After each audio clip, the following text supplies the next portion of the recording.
তোর কাছে কি টাকা আছে? তুই যে রেস্টুরেন্টে খেতে এসেছিস? হ্যাঁ, আমার কাছে টাকা আছে, আমি খাবো। বাহ বাহ, ছোট লোকের মুখে দেখে কই উঠছে। এই ছোট লোকের বাচ্চা বের হ। এই এটা দাঁড়াও, কি হয়েছে? এই ছোট লোকের বাচ্চাটা যে খেতে এসেছে ওর কাছে কি টাকা আছে? আরে ওইটার ওর কাছে টাকা না থাকলে কেউ এমনি এমনি খেতে আসছে নাকি? বসতে দাও। কি হলো, দাঁড়িয়ে আছো কেন? বসতে দাও। ঠিক আছে স্যার।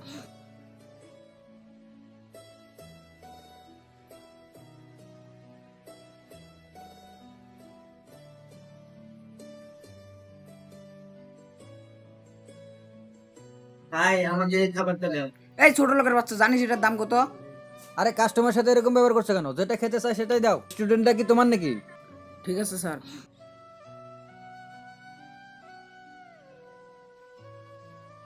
স্যার, আমার বিল কত হয়েছে? ওইটার এদিকে আসো। কেন, কি হয়েছে স্যার? ওর বিল কত হয়েছে? স্যার ওর বিল 1000 টাকা হয়েছে। আচ্ছা, 1000 টাকা হয়েছে। স্যার আমার কাছে খালি মাত্র 500 টাকা আছে। 1000 টাকা বিল হয়েছে, 1000 টাকা, 500 টাকা না। স্যার, আমি আগে বলছিলাম ওর কাছে অনেক টাকা নাই, রেস্টুরেন্টে খাবো। আরে ভাই, 1000 টাকা বিল হয়েছে, 500 টাকা হবে না।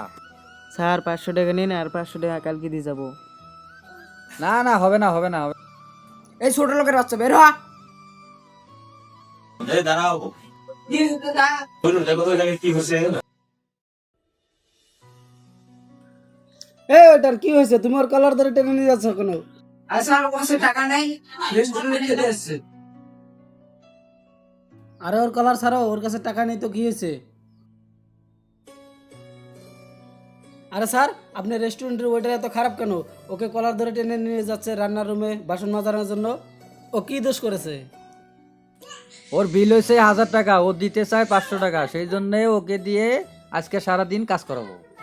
ভাই আমি কালকে 500 টাকা দিতে চাইছি। আরে স্যার, ও তো কালকে 500 টাকা দিতে চেয়েছে, ওটা আপনি মানবেন না নাকি? না না, এরকম আমাদের রেস্টুরেন্টের রুলস নেই। আরে আপনি এত বড় একটা রেস্টুরেন্টের মালিক হয়েছেন, আপনি সামান্য 500 টাকা ওকে বাকি দিতে পারবেন না? এটা আপনার কেমন ব্যাপার? হ্যাঁ, আপনার মন মানসিকতা এত ছোট। এটা আগে জানলে আমরা এই রেস্টুরেন্টে খাবার খেতে আসতাম না।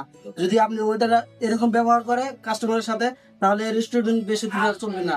রেস্টুরেন্ট অল্প দিনের মধ্যে বন্ধ হয়ে যাবে। আপনি যদি কাস্টমারের সাথে ভালো ব্যবহার করেন, বা আপনি ওইটার যদি ভালো ব্যবহার করে, তাহলে অনেক অনেক মানুষে দেখবে, অনেক অনেক মানুষে দেখে, তাহলে মানে আপনি রেস্টুরেন্টের মধ্যে চাহিদা থাকবে।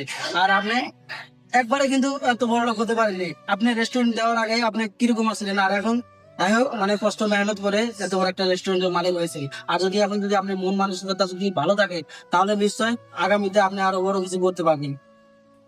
আরে ভাই, এই ব্যবহার করার জন্য আমি দুঃখিত, নেক্সট আর হবে না। এই এটা এদিকে এসো। কি হয়েছে স্যার?